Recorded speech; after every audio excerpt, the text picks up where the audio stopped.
আপোনালোকে বা আমি বহুত কথা চিন্তা কৰিবলগীয়া হৈছে যে হয় কথাবিলাক কেনেকৈ আমি এই পৰিৱেশৰ পৰা বাচি থাকিব পাৰোঁ গ'লে আপোনাৰ কৰ্মৰ ফল অথলে নাযায় যে কি নহওক আমি আগবাঢ়োঁ অকণমান 9টা বাজিবই হ'ল এতিয়া আমি ক'ৰ পৰা আৰম্ভ ক'ত এৰিলোঁ যে আপোনাৰভাৱে ভগৱন্তৰ ৰূপটো কিয় মনত ৰাখিব নোৱাৰে যিহেতুকে আমাৰ সেই কলি পাপ আৰু কি ৰৈ থাকে মায়া এই মায়া কলি আৰু পাপৰ পৰা মুক্ত পাবৰ কাৰণে আপোনালোকে অখণ্ডিত ৰূপত নাম জপ কৰি থাকিব লাগিব ওলোৱাৰ পাছত আপোনালোকে গ্ৰাম্য কথাবিলাক নানি আজি ভাগৱতত যিখিনি কথা হ'ল এইখিনিকে ভাবি থাকিব ঘৰতো ভাবি থাকিব কামো কৰি থাকক নামো গাই থাকক তেতিয়া এই তিনিটা শক্তিয়ে আপোনালোকক ক্ৰিয়া কৰিব নোৱাৰে যিকোনো সময় সুযোগ পাব সেইকণ সময়তে আপোনালোকৰ প্ৰৱেশ কৰিব চাবচোন যেতিয়া আমি ঈশ্বৰৰ নাম গাই থাকোঁ মনটো ভাল লাগি থাকে যেতিয়া আমি গাইব কথা পাতিম সেই কথাতে উজতি খাই ইঘৰ মাতবোল নোহোৱা হৈ তাৰমানে কলি প্ৰৱেশ হ'ল তো এইবোৰ কথা আমি জানো কৰোঁ তথাপিতো আমাৰ এটা স্বভাৱগতত পৰিণত হ'ল আমি এইখিনি কথা দিনক দিনে আগতে কৰিলোঁ নাজানি এতিয়া আমাৰ বয়স হৈছে আমি এই কথাখিনিৰ পৰা আঁতৰ হ'বই লাগিব নামঘৰলৈ আহি নাম গোৱাৰ পাছত আমি সেই নামৰ মুখেৰে প্ৰসাদ গ্ৰহণ কৰিব লাগিব নে বাপ আজি পৰা ক'লোঁ কিন্তু পৰা নোহোৱাটো পাছৰ কথা কিন্তু কথাখিনি ক'লোঁ চেষ্টা কৰি চাব লাগিব নহয় জানো এখন ভুল হৈছে নি বাৰু এই বাপেনো কিনো এইবোৰ গাই থাকে বুলিব সদায় এইখিনিয়ে চিকিৎসা আমাৰ জীৱনত ঘটি থকা ঘা টকুৱা মলম এইখিনিয়ে আমাৰ জীৱনত যন্ত্ৰণাৰ ঔষধ পালি এইখিনি যদি আমি পালন কৰিবলৈ যাওঁ তেতিয়াহে ভাগৱত ধৰ্ম পালন কৰা হ'ব বোলে তই গোৱাই গাই থাক গাই থাকিলে কি হ'ব গাই থাক মই নকৰিলেই হ'ল মই নুবুজিলেই হ'ল নুশুনিলেই হ'ল তই গোৱাই গাই থাক আকৌ গতিকে সেইটো নিজৰ ওপৰত এৰি দিলোঁ বাপ আমি অকণমান গাই সামৰিলোঁ নেকি হ'লেই কৃষ্ণ ৰূপটো বৰ্ণনা কৰোঁ ৰূপটো আছে এতিয়া ভগৱন্তৰ ৰূপটো আমাক দেখুৱাইছে কি দিছে হে ৰাম নাখাতিল কুসুম মুকুতা দন্ত পান্তি মাথে মণি খচিত কিৰীতি কৰে কান্তি কপালে তিলক কণ্ঠে কৌষ্ঠভ প্ৰকাশ শ্যাম অংগে বিৰাজে উত্তম প্ৰীত বাস গংগা ৰত্নৰ তিলক কৈছিলোঁ আপোনালোকক কপালত আৰু কৌষ্ঠৱমণি প্ৰকাশ পাই আছে শ্যাম অংগে বিৰাজে উত্তম পীত বাস অৰ্থাৎ পীত বস্ত্ৰই তেওঁ অংগ বিৰাজ কৰি আছে শংখ চক্ৰ গদা পদ্ম হমেশাৰী কৰ পঞ্চবৰ্ণ বনমালা দেখি মনোহৰ তেওঁ কৰ মানে কি হাত চাৰিখন হাতত চাৰিখন অস্ত্ৰ আছে শংখ চক্ৰ গদা পদ্ম শংখ হ'ল গুৰুৰ প্ৰতীক গদা হ'ল নামৰ প্ৰতীক পদ্ম হ'ল ভক্তিৰ প্ৰতীক আৰু চক্ৰ হ'ল নামৰ প্ৰতীক নহয়নে বাৰু তাৰপিছত কি কৈছে পঞ্চবৰ্ণ বনমালা দেখি মনোহৰ পঞ্চবৰ্ণ বনমালা পঞ্চবৰ্ণ মানে আখৰ বৰ্ণ মানে আখৰ পঞ্চবৰ্ণ ক্ষিতি অপ তেজ মৰুত বোম এই পঞ্চবৰ্ণে পঞ্চ বনমালা তেওঁ শৰীৰত 5টা তত্ত্ব বিৰাজ হৈ থাকে ক্ষিতি অপ তেজ মৰুত বোম তাৰমানে কি পৃথিৱী পানী অগ্নি বায়ু জল অপপানী ক্ষিতি পৃথিৱী মাটি হয় নাই ক্ষিতি অপপানী তেজ মানে জুই ক্ষিতি অপ তেজ মৰুত মানে আকাশ ক্ষিতি অপ তেজ মৰুত বোম মৰুত মানে আকাশ বোম মানে বায়ু হয়নে এই 5টা তত্ত্বই পঞ্চ বনমালা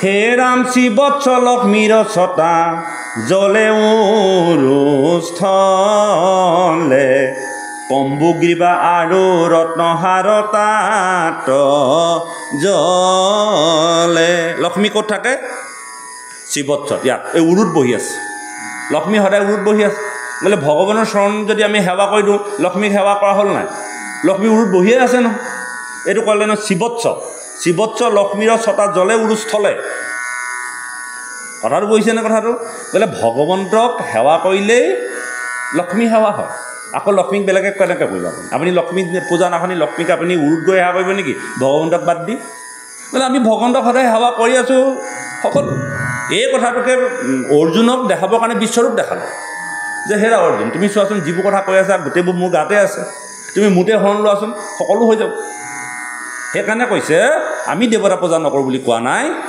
যে আমাৰ দেৱতা পূজা কৰাৰ তৰিকাটো বেলেগ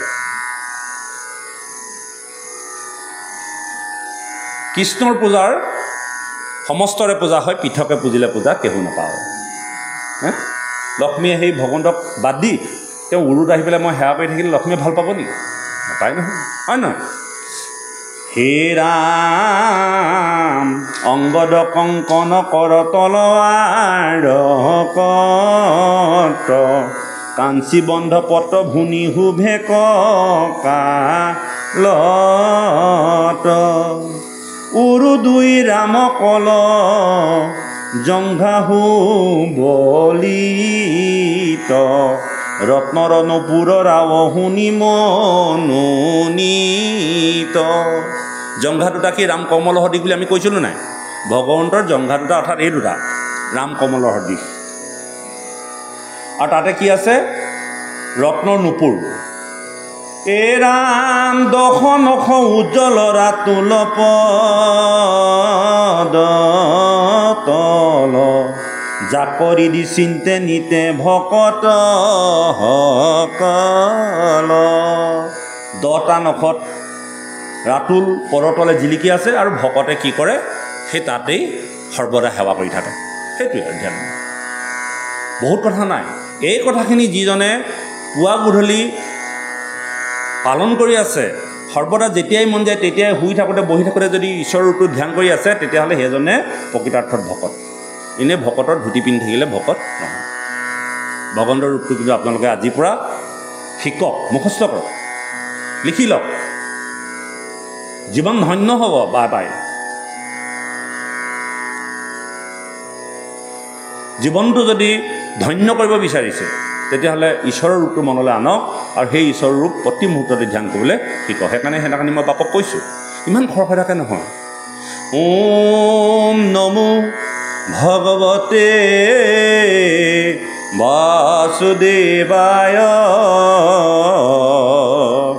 ওম নমো ভগৱতে বাসুদেৱায় অৰ্থাৎ মানে পদত আপুনি ধূপৰ সুগন্ধি দিলে আপুনি আমাক সিমানখিনি সময়ত ভগৱন্তৰ ৰূপটো চাবলৈ আমাৰ সময়কণ নালাগে অভ্যাস চাই আহি আমি পদত আকৌ কি কৰিছোঁ ধূপৰ সুগন্ধি দিছোঁ নে বাপ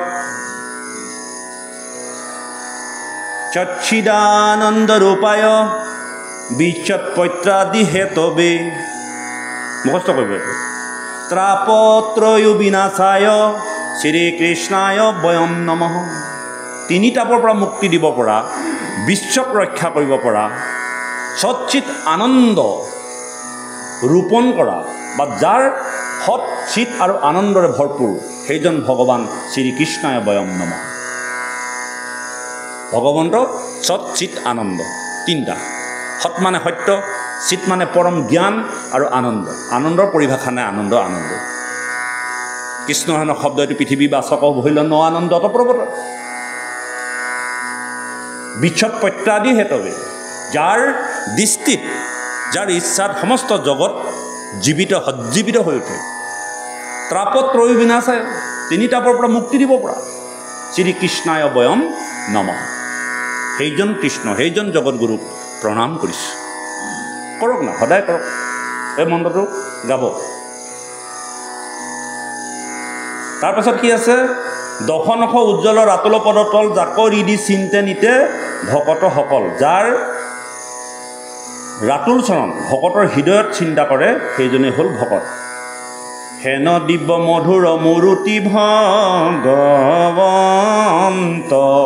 তজুনাতি বাহিৰে ভিতৰে দেখি বন্ত দিতিক কৈছে যে সেইজন ভগৱন্তৰ ৰূপটো তোমাৰ নাতিয়ে বাহিৰতো দেখিব ভিতৰতো দেখিব বাহিৰে ভিতৰে তুমি গুৰু হৰি আছাহ চৈতন্য ৰূপে দিও কহুমতি তুমি বিনে গতি নাহিকে কৈলো স্বৰূপে। গুৰু দুজন, এজন বাহিৰত আছে। আজি ভাগৱতেও ক'লে তোমাৰ সেইজন নাতিয়ে সেই ৰূপটো বাহিৰতো দেখিব, ভিতৰতো দেখিব। এতিয়া বাহিৰত আমি কেনেকৈ দেখিছোঁ? বা বাহিৰত দেখিছে নাই? ভিতৰত দেখিছে নাই? বা আমি পোনপটীয়াকৈ কথাবোৰ বুজিবলৈ যত্ন কৰোঁ। যদি দেখিছে কওক, যদি নাই দেখা কওঁ, নাই দেখা বুলি কওক। কিজানি আপোনালোকে জানে, মই আকৌ আপোনালোকৰ পৰা শিকিব বিচাৰোঁ। আমি ভগৱন্তক বাহিৰত দেখিছোঁনে নাই? কিন্তু পলাতে দেখিছে। আমাৰ গুৰু দুজন, এজন বাহিৰত এজন ভিতৰত। প্ৰাৰ্থনাটো গাই থাকিলে নহ'ব নহয়। বাহিৰে ভিতৰে তুমি গুৰু হৰি আছাহা চৈতন্য ৰূপে। বাহিৰত কোনজন গুৰু চৈতন্য হিচাপে আছে? ভিতৰত কোনজন চৈতন্য হিচাপে আছে? গাওঁ নহয় এইবিলাক প্ৰাৰ্থনা। আমি তুমি চিত্ৰ বৃত্তি মোৰ প্ৰাৰ্থনাটোতে আছে। গাই থাকিলেই হ'বনে? বুজি চুজি নাপাওঁ। বা বাহিৰত কোনজন? বাহিৰত প্ৰত্যেকৰ হৃদয়ে হৃদয়ে বহি থকা ভগৱন্তই হ'ল চৈতন্য। আপোনাৰ হৃদয়ত আমি সেৱা কৰিলোঁ নাই? আপোনালোকক কৰিলোঁ নাই?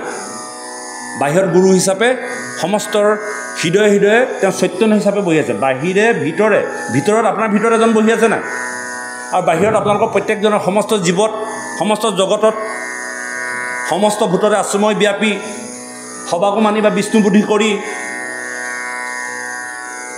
নে বা সেইকাৰণে আকৌ আমি এইবোৰ কৰিব নাপায়, আকৌ কটা চিঙাবোৰ কৰিব নাপায়।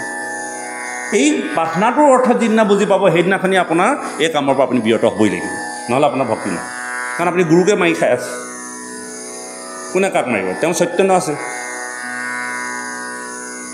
ইয়াত ক'বগৈ এইবিলাক কথা, বৰ ধুনীয়া ধুনীয়াকৈ ক'ব। গতিকে বাহিৰে ভিতৰে তুমি গুৰু হৰি আছাহা চৈতন্য ৰূপে। চৈতন্য মানে চেতন, জীয়াই আছে। আপুনি জীয়াই আছে কাৰণে আহিছে। দিওক সমতি তুমি বিনে গতি নাহিকে কৰিলে। সেইকাৰণে বাহিৰত থকা গুৰুজন হ'ল কৃপালু শংকৰ গুৰুজনা। ভিতৰত থকা গুৰুজন এয়া ডিপিং ডিপিং কৰি থকা পৰম গুৰু, চবতে আছে। গতিকে এই কথাটো কৈছে যে তোমাৰ নাতিৰে হেন দিব্য মধুৰ মূৰুতি ভগৱন্ত তজু নাতি বাহিৰে ভিতৰে দেখিবন্ত। ধন্য ধন্য দক্ষৰ নন্দিনী ভাগ্যৱতী তজু বংশে বৈষ্ণৱ হৈবন্ত উতপতি। সেই দক্ষৰ নন্দিনী দিতি তুমি পৰম ভাগ্যৱতী। এতিয়া ভাগ্যৱতী বুলি প্ৰশংসা কৰিলে যে তুমি যদিও তোমাৰ মনলৈ কামবান আহিছিল, তুমি সন্ধিয়া সময়ত এনে অপকৰ্ম কৰি জগতলৈ দুটা অভদ্ৰ সন্তান নমাই আনিলা, কিন্তু তোমাৰ স্তুতি আৰু প্ৰাৰ্থনা, তোমাৰ চেতনা, এই চেতনাৰ জৰিয়তে তুমি আকৌ জগতলৈ কি কৰি আনিলা? এটা বৈষ্ণৱ সন্তান নমাই আনিলা। যিজন বৈষ্ণৱ সন্তানে ভগৱন্তক বাহিৰতো দেখিব, ভিতৰতো দেখিব, অখণ্ডিতভাৱে দেখিব, আৰু যাৰ জৰিয়তে সমস্ত জগত কল্যাণ সাধন কৰিব। গতিকে চেতনা আমাৰ ভুল হৈ যায়, ডাঙৰ কথা নহয়। কালিলৈকে হৈ আছিলে, কিন্তু আমাৰ চেতনা নাই কিয়? আজি দ্বিতীয় সেই চেতনা শক্তিটো আহিলে, সেই কথাটোকে আমাক বুজাব বিচাৰিছে যে ভুল হৈ গ'ল, কিন্তু চেতনাটো কেলৈ নাই হোৱা? দ্বিতীয় চেতনা হ'ল, দ্বিতীয় চেতনা হৈ ক্ষমা খুজিছে যে মোৰ হৈ গ'ল কিবা এটা ভুল। হে স্বামী গুৰু, হে মোৰ মহাদেৱ শিৱ, মোৰ সন্তানটোক ৰক্ষা কৰা, মোৰ ভুল হৈ গ'ল। হে প্ৰভু ভগৱন্ত, মই ইয়াৰ পৰা পৰিত্ৰাণৰ ব্যৱস্থা দিয়া, আৰু দিলে নহয়। গতিকে আপোনাৰ মোৰ মাজত ভুল হৈ গ'ল, কালিলৈকে যিখিনি ভুল হৈ গ'ল, আজিৰ পৰা আপুনি সংশোধন হওক। কিন্তু আজিৰ পৰা আমি সংশোধন নকৰোঁ। আমাৰ ইমান চাল চটত টান, এটা এটাকৈ আমি এৰি গৈ থাকোঁ। গোটেই সোপা একেলগতে এৰিব নোৱাৰিলোঁ। কিয় নোৱাৰোঁ? কিয় আমি নাই পৰা? ক'ত আমাৰ বাধা আছে? কোনে আমাক এইটো কৰি আছে? এবাৰ আপুনি আজি ৰাতি ভাবক যে মই কিয় নোৱাৰোঁ এই কথাটো। কিয় মই এই অতদিন যি হ'ল হ'ল, কিয় মই এইখিনি হ'ব নোৱাৰোঁ? এই কথাটো আপোনালোকে আজি ৰাতি ভাবিব, ভগৱন্তই উত্তৰ দিব। হে ৰাম ধন্য ধন্য দক্ষৰ নন্দিনী ভাগ্যৱতী তজু বংশে বৈষ্ণৱ হৈবন্ত উতপতি। এক গোটি ভক্ত যদি বংশত হুয়, 21 পুৰুষ তাৰ উদ্ধাৰক ৰয়। এটি সন্তান যদি পৰিয়ালটোত কেনেবাকৈ ভাল সন্তান এটা হয়, সি 21টা পুৰুষ উদ্ধাৰ কৰিব। পিতৃকুলৰ 14 পুৰুষ আৰু মাতৃকুলৰ 7 পুৰুষ। 14 7 21। এটি সন্তান যদি আমি কেনেবাকৈ ভালকৈ আনিব পাৰোঁ, বছ উদ্ধাৰ হৈ যাব। হে ৰাম মুহুৰ আশ্ৰয় জানো ভাগ্য অপৰ্যন্ত, জাতু মূৰ কুলে বিষ্ণু ভক্ত জন্মি বন্ত এই কথা কহিয়া কাশ্যপ মহাঋষি উপজিলা প্ৰেম মনে থাকিলা ঋষি। কাশ্যপ ঋষিয়েও কৈছে যে ময়ো তোমাক কৈছোঁ যে মোৰ ঔৰসেও এই জগতলৈ ভগৱন্ত নামি আহিব। আহিছে না? কাশ্যপ ঋষি ঔৰসে বটুবামন ভগৱন্তক নমাই আনিলে। এগৰাকী আয়ে ভগৱন্তক নমাই আনিবৰ কাৰণে ভাগৱতত এটা মন্ত্ৰ আছে, সেই ব্ৰতটো পালন কৰিলে আপুনি ভগৱন্তক নমাই নিব পাৰিব। আপোনাৰ সন্তান ভগৱন্ত নহ'লেও ভগৱানৰ সদৃশ হ'ব। পৈবত ব্ৰত। মই এগৰাকী আয়ে সুধিছিলে, বাপ এই ব্ৰতটো কেনেকৈ কৰিম? এই ভাগৱতত আছে সেই ব্ৰতটো নিয়ম। 11 দিন কৰিব লাগিব, 12 দিন কৰিব লাগিব। 12 দিন কৰি যদি আপুনি সন্তানটো নমাই আনে, সেই সন্তান জগতত অকল্যাণ হ'বই নোৱাৰে। পৈবত ব্ৰত অদিতিক দিছিলে নহয়। অদিতি যেতিয়া দেৱতাসকল পলাই তস্তচ হ'ল, বলিয়ে যেতিয়া একদম স্বৰ্গৰ পৰা খেদি পঠিয়াই দিলে, তেতিয়া কাশ্যপক কৈছিলে, হেৰা কি এইবিলাক থনুকা পুত্ৰ দিছা? একচাত বলি আহি ধমকি দিয়াৰ লগে লগে স্বৰ্গৰ পৰা গৈ পেলাই হাবিয়া জংঘলে লুকাই ফুৰিছিল। দেৱতাবিলাক অকল পলায়ে থাকে। মাতৃ খং উঠিছে, কি সন্তান দিছা এইবিলাক? কাপুৰুষৰ নিচিনা ভয়াটো, এনেকুৱা সন্তান দিয়া। বোলে তুমি এনেকুৱা সন্তান পাবলৈ হ'লে তুমি এটা ব্ৰত কৰিব লাগিব। বোলে কি ব্ৰত? পৈবত ব্ৰত। নিয়মটো শিকাই দিলে, কৰিলে। বটুবামন নামি আহিলে, কিতিয়া মিতিয়া চুটি চাপ, কিন্তু 12 বজাই দিয়ে। তেনেকুৱা বলিক স্বৰ্গৰ পৰা বিতাড়িত কৰি দেৱতাসকলক ৰক্ষা কৰিব। নে আই এইবিলাক ভটিয়াম বেটিয়াম কামত নহা সন্তানবোৰ কি প্ৰয়োজন আছে? সেইবোৰ সন্তান জন্ম দিহে আজি বিপদত পৰিলোঁ, হয় নাই? ভাল বস্তু এপিছেই হওক, শিয়ালৰ নিচিনাকৈ জাক বোলে সিংহ এটাই কথাবোৰ হয় নহয় বাৰু? বোলে তাৰ কাৰণে আজি চক এই কথাবিলাক পৈবত ব্ৰতটো সঁচাকৈ পালন কৰিব পাৰিলে একদম ধুনীয়াকৈ আছে। মোৰ এই পৈবত ব্ৰতটো একদম মুখস্থ আছে। নীতি নিয়মটো ইমান টান নহয়। 11 দিন কৰিব লাগিব।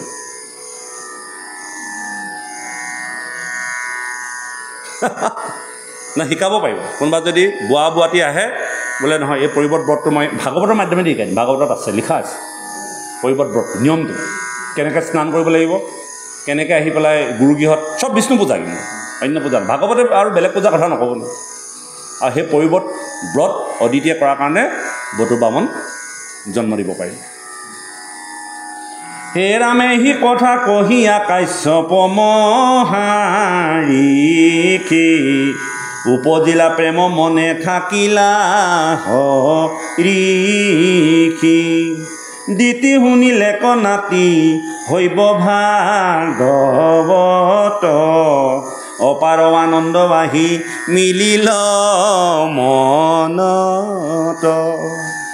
পলাদ যে আহিব, ভাগৱত যে আহিব, এই কথাখিনি গম পাই আনন্দ হ'ল। আমাৰো আনন্দ লাগিল যে জগতলৈ পলাদ নামি আহিব, নহয়নে বাৰু?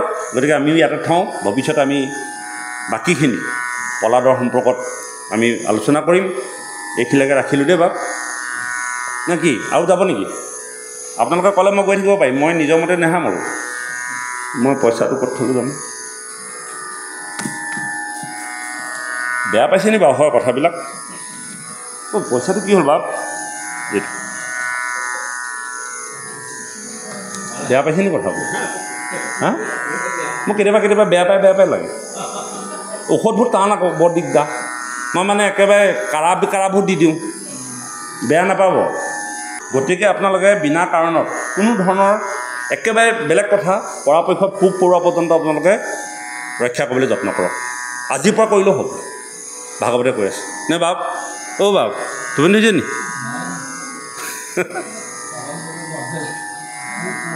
কিয় পালন কৰিব নোৱাৰে? অজানিতে আপোনাক কোৱা নাই নহয় সেইটো। বাপ আপুনি আপোনাৰ মনৰ ভাৱটো হ'ব নালাগিব নহয়।